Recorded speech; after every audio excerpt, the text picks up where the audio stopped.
I bet you've been there before.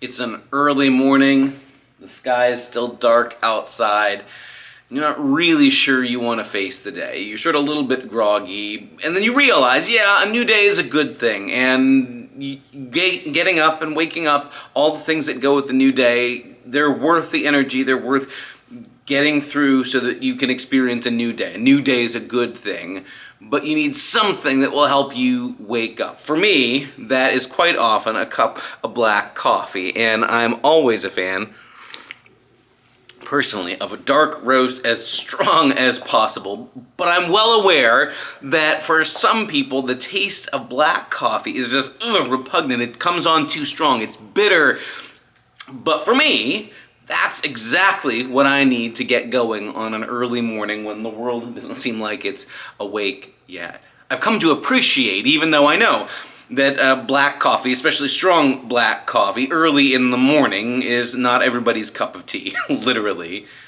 But for me, it both has the strength of flavor and it's got that caffeine that I need to help me get up and face the day. So quite often, even though it might be too strong for some, I've come to appreciate a good, strong cup of black coffee as the thing that helps me to be awake enough then to participate in the new day that's starting.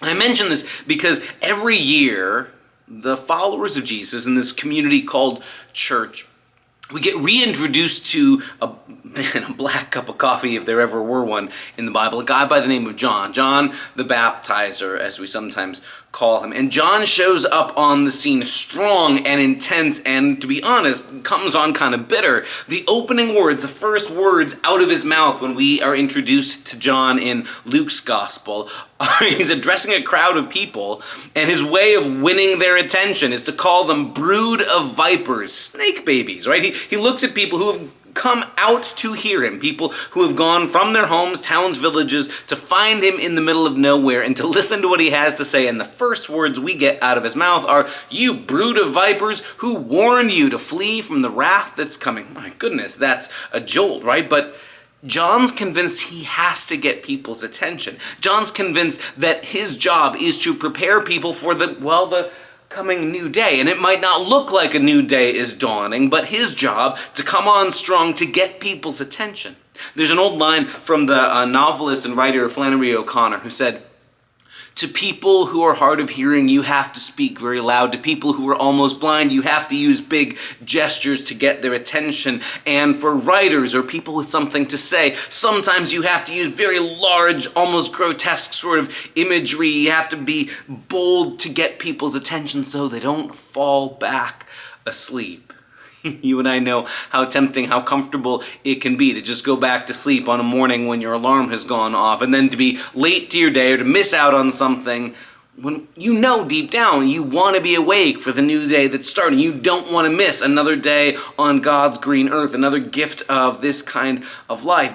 But yeah, sometimes we need those things that grab our attention, that come on strong, even bitterly, because they're the ones that call us to reorient our attention toward the new day that's coming. That's really what John's all about. Once he's got everybody's attention, once people have had that sort of first sip of black coffee, he tells them God's reign is coming, so turn your lives and orient your lives toward the coming of God's kingdom. That's what's going to matter in the big scheme of things. Now, plenty of people had heard talk about God's kingdom or God's reign happening at some point, and an awful lot of them thought that it was either something reserved for a very select few, maybe the priest or the high priest would make it happen, or God's Messiah and an angel army would make it happen, or that they would be raising up an army or a militia or a mob to overthrow King Herod. And John's response is, no, the way you get ready for the new day is right at hand by doing things that treat people rightly, by being generous with your abundance, and by practicing justice in your work. We're going to hear this coming Sunday. The kinds of things that John tells people to do is share. When you've got two coats and you can't use them both, give one to somebody who doesn't have one. That's what it looks like to prepare for the new day that's coming. That's what it looks like to anticipate God's reign. And tax collectors come in. Instead of John the Baptizer saying, well, there's no hope for you losers, He says, how about just don't cheat people, okay? Well, let's start there. Practice justice, in other words. Don't use your job as an opportunity to get rich off of other people. Don't extort people. Just take and collect what you're supposed to take.